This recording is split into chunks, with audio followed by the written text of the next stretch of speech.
সংযুক্ত আরব আমিরাতে সাম্প্রতিক ভারী বৃষ্টির ফলে অনেক গাড়ি রাস্তায় বা পার্কিংয়ে ক্ষতিগ্রস্ত হয়েছে। তবে এই ক্ষতির মেরামত খরচ বীমা কোম্পানি দেবে কিনা তা মূলত নির্ভর করে আপনার ইন্স্যুরেন্সের ধরনের উপর। যাদের গাড়ি ফুল ইন্স্যুরেন্স আছে তারা সাধারণত এই সুবিধা পেয়ে থাকেন। তবে এক্ষেত্রে একটি বিশেষ শর্ত হলো, চালক যদি জেনে শুনে পুলিশের সতর্কবার্তা উপেক্ষা করে জলাবদ্ধ রাস্তায় গাড়ি নামিয়ে দেন, তবে বীমা কোম্পানি একে ব্যক্তিগত অবহেলা হিসেবে গণ্য করে ক্ষতিপূরণ দিতে অস্বীকার করতে পারে।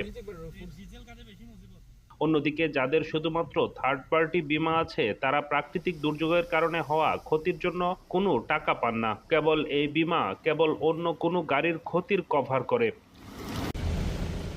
আমিরাতের গণমাধ্যম ও বিশেষজ্ঞরা সতর্ক করেছেন যে গাড়ি পানিতে ডুবে গেলে কোনোভাবেই জোর করে ইঞ্জিন চালু করার চেষ্টা করা উচিত নয়।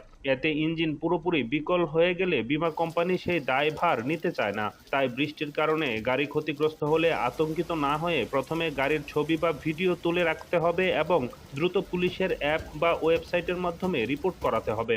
এরপর নিজের বীমা কোম্পানির সাথে যোগাযোগ করে পলিসির শর্তগুলো যাচাই করে নেওয়া জরুরি।